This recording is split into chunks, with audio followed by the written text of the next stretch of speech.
Fala, meus queridos, tudo bem com vocês? Então, pessoal, dando continuidade aí às nossas videoaulas, né? Vamos continuar falando também da questão de acidentes, né? Para a gente poder seguir para outros temas.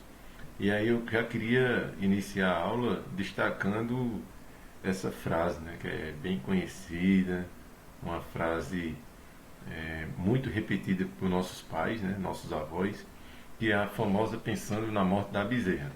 E eu acho assim, pessoal, que em vários locais o significado é o mesmo, né? Não sei se alguém vai ter um significado diferenciado para isso aí.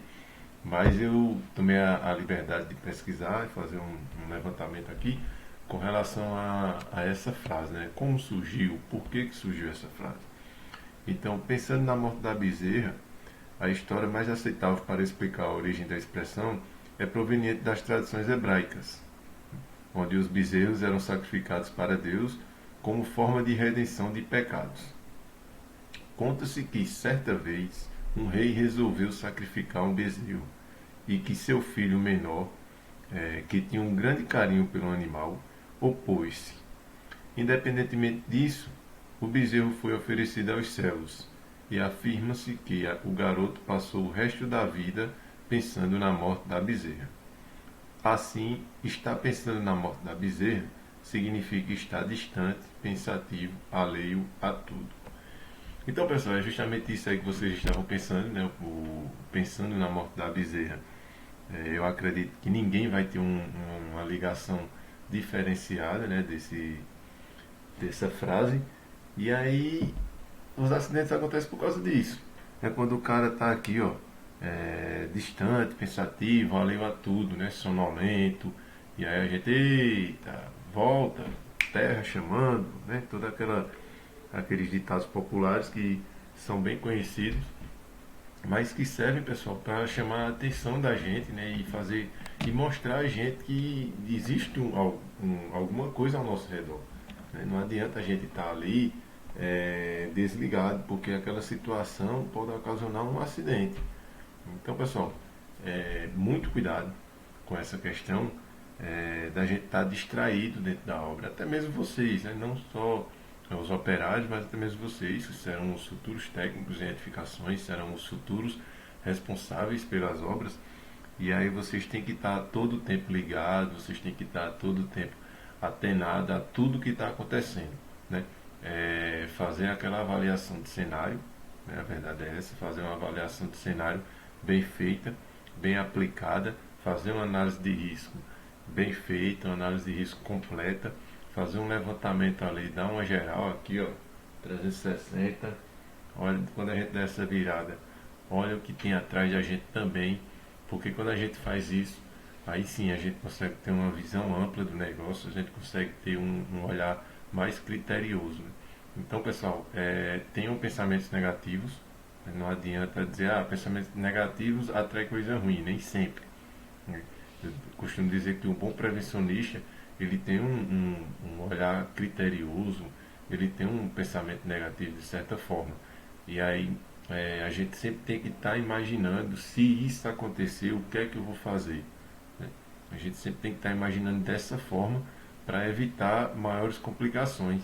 E caso aconteça, a gente já vai estar preparado para atuar dentro daquela situação.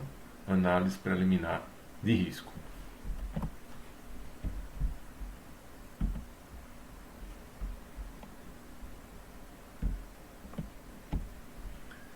Então, pessoal, queda de materiais, outro risco constante em uma construção é a queda de materiais. O trabalhador evite transitar abaixo ou nas proximidades de cargas suspensas, mantendo uma distância segura de içamentos.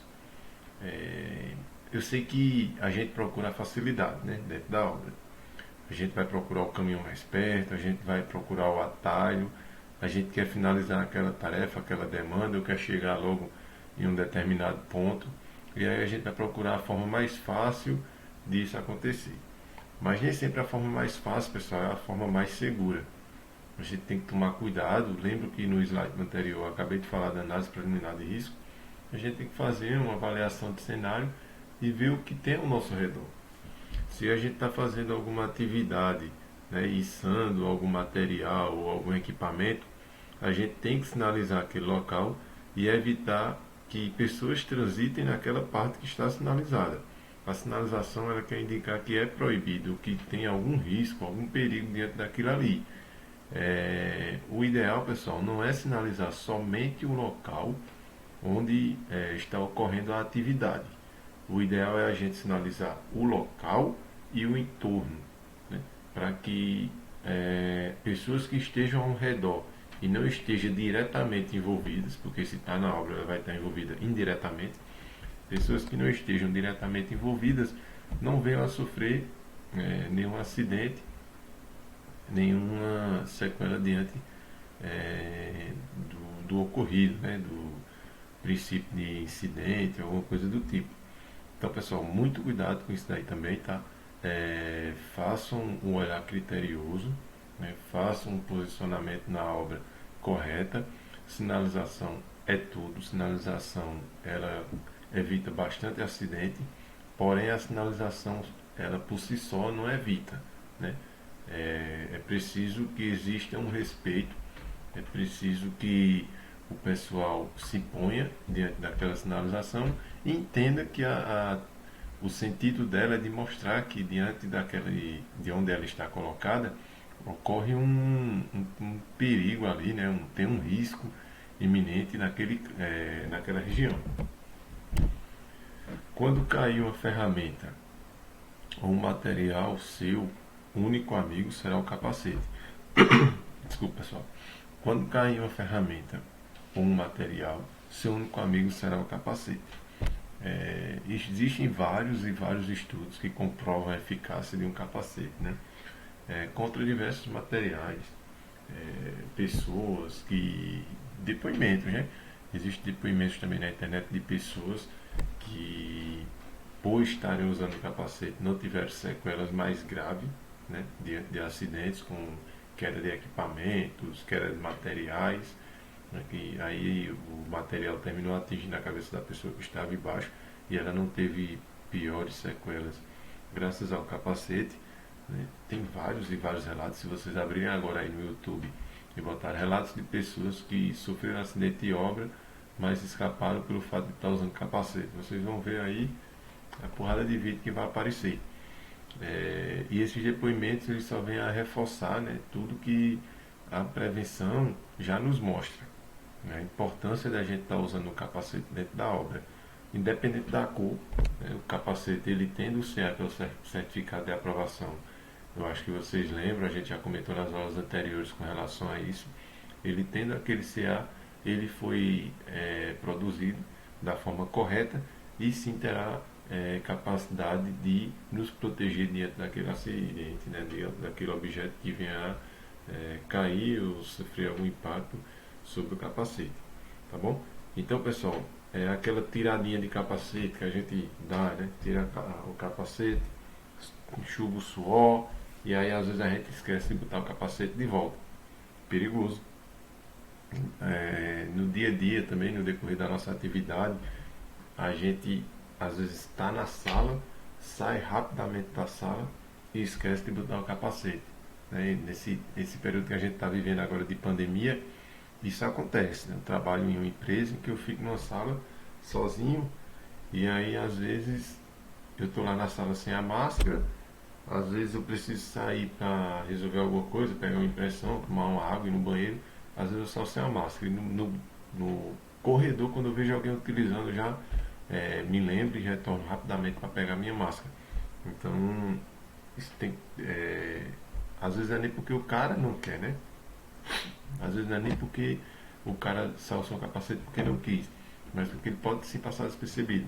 E aí, pessoal, vocês podem aplicar uma gestão, eu apliquei no tempo que eu estava na construção civil e deu bastante certo, né? Conversei com os caras e apliquei a atividade de um ser vigia do outro, né? Por exemplo, formei duplas de pessoas que trabalhavam próximos e um era vigia do outro. Quando o cara estava sem o capacete, o colega dele cobrava, e vice-versa, né? Quando ele estava sem o protetor auricular, o colega cobrava, e da mesma forma, quando o colega estava sem, o cara cobrava. E assim a gente foi desenvolvendo as atividades e eu vi que as notificações, né, as advertências por não usar o EPI diminuiu bastante. Comecei a mostrar vários vídeos também aos caras, né, de situações, como eu comentei com vocês, né, pessoas que escaparam por estar usando capacete, a importância de estar usando o EPI, de pessoas há 25, 30 anos trabalhando numa obra sem estar utilizando o protetor auricular e estavam desenvolvendo doenças, né, auditivas, tiveram percas auditivas. Eu conheço um cara que até hoje ele sente um zumbido no ouvido, ele trabalhou mais de 25 anos na produção e ele escuta um zumbido, né, um piado no ouvido dele. E aí ele relata que para poder dormir à noite ele tem que estar com a televisão ligada, tem que estar com o som ligado, né, porque ele prefere ouvir o barulho da TV ou do som do que o zumbido do ouvido dele. E ele termina tendo que aumentar o volume do som, tendo que aumentar o volume da TV para poder suprir o zumbido do ouvido. Né?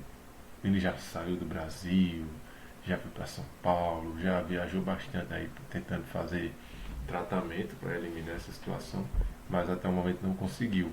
E se eu não estiver enganado, foi na Alemanha que ele encontrou uma médica que disse que existe uma cirurgia que pode eliminar o ruído, porém pode não eliminar o ruído e ainda corre o risco que ele fique surdo.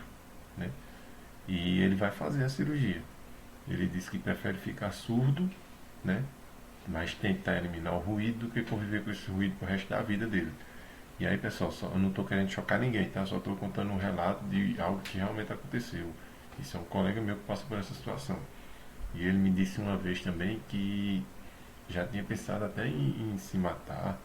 Uma vez ele estava dentro de casa, pegou o carro, saiu dirigindo doido, é madrugada, né, em alta velocidade, querendo jogar o carro de frente com o poste, querendo jogar o carro dentro de num canteiro, queria fazer alguma coisa. E aí ele tem uma filhinha nova, ele lembrou que aquela filha dele poderia pagar o pato, né, o resto da vida dela, por uma falha dele, né, naquele momento. E aí ele pegou o carro, retornou para casa e pediu em Deus, né, teve força lá e está suportando até hoje. Não trabalha mais diante do ruído, não tem mais condições de desenvolver as suas atividades diante do ruído. Foi reconhecido como doença ocupacional, foi emitido CAT, entrou para a estatística, mas não saiu o ruído, né, o zumbido lá do ouvido do cara. E aí, pessoal, é só um relato para vocês verem a importância, né, da utilização do EPI. Como eu falei, não estou querendo chocar ninguém, só mostrando a vocês o que pode ocorrer quando a gente é negligente, né? E resolve não utilizar aquele equipamento de proteção individual, aquele equipamento de proteção coletiva. Se ele é fornecido, não é só para cumprir uma norma, pessoal. É preocupado também com a saúde e a integridade física dos trabalhadores. E quando eu falo trabalhadores, eu estou envolvendo vocês, eu estou me envolvendo, eu estou envolvendo o peão lá do chão de fábrica, o da produção, o da construção, né, o servente, o pedreiro, o mestre de obra, seja lá quem for. Deixa eu contar outro relato para vocês aqui também bem rapidinho. Uma vez eu estava na obra e aí eu nunca tinha visto o cara na minha vida. Ele estava com a mão para trás, olhando a obra, para mim era um visitante. Né? Eu fui lá, me aproximei, me apresentei, dei boa tarde, perguntei se ele estava bem, se queria uma água, e em seguida pedi para que ele aguardasse naquela região que eu ia pegar um capacete para ele. E aí ele disse que tinha capacete dentro do carro, mas aí eu comentei com ele que pelo fato dele não ter pego o capacete, né, o dele, eu iria pegar um capacete na obra e entregar a ele porque ele não podia estar transitando dentro da obra sem o capacete. E aí quando eu volto, né, pego o capacete que volto, o cara tá com o engenheiro e os dois morrendo de rir, dizendo foi esse daí e tal, e eu já me aproximando, né, meio que desconfiado. Quando eu me aproximei do cara, aí o engenheiro foi e disse, mas rapaz, como é que você manda um dos proprietários botar o capacete dentro da sua própria obra? Aí eu já fiquei naquela, né? Procurei terra nos pés, não encontrei. E aí eu disse, beleza. ele pode até ser o proprietário, mas quando o tijolo vier de lá, ele não vai escolher, eu vou bater na cabeça dele, não, porque ele é o proprietário. O tijolo não vai ter esse pensamento, né? O tijolo vai cair e se tiver de acertar a cabeça dele, vai acertar. E se ele tiver com capacete, com certeza o estrago, o dano vai ser bem menor. E aí ele pegou o capacete, me deu os parabéns, né, pela atitude e usou o capacete sim dentro da obra, pediu para que inclusive continuasse fazendo isso, qualquer pessoa que entrasse dentro da obra exigisse o uso do capacete e assim a gente seguiu. Não tive nenhum problema quanto a isso, pelo fato de ser um dos proprietários, até então eu não conhecia, né? Era um dos sócios lá, mas eu não conhecia, era a primeira vez que ele estava visitando a obra, por incrível que pareça. Mas aí, vida que segue, bola pra frente. Não me arrependo de ter feito isso em nenhum momento. Graças a Deus deu certo e tive também o argumento correto diante daquela situação, pessoal. Às vezes a gente gagueja e acontece várias coisas, né? Não tem um argumento diante da situação, mas aquela ali era mais tranquila, era um proprietário. Mas e se fosse um fiscal? Estou testando a gente, ou para até ver se na obra tinha capacete para visitantes. Isso poderia acontecer, poderia ser um fiscal fazendo isso, né? E aí a anteninha já ativou, e aí eu tive a iniciativa de fazer esse processo com o cara lá. Lembre-se, o cinturão é a única diferença entre você e o chão.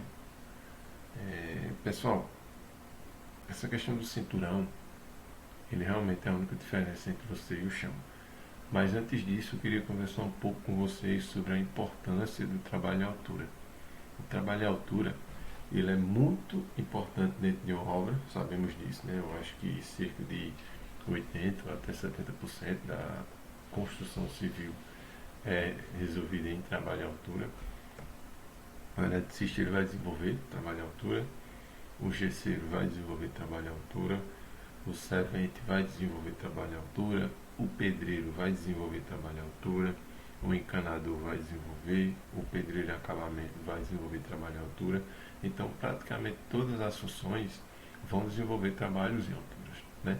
E aí, pessoal, a gente tem que se atentar que a partir de 2 metros do nível inferior, onde haja risco de queda, é considerado trabalho em altura, né? E a partir desses 2 metros a gente precisa aplicar a NR35, né?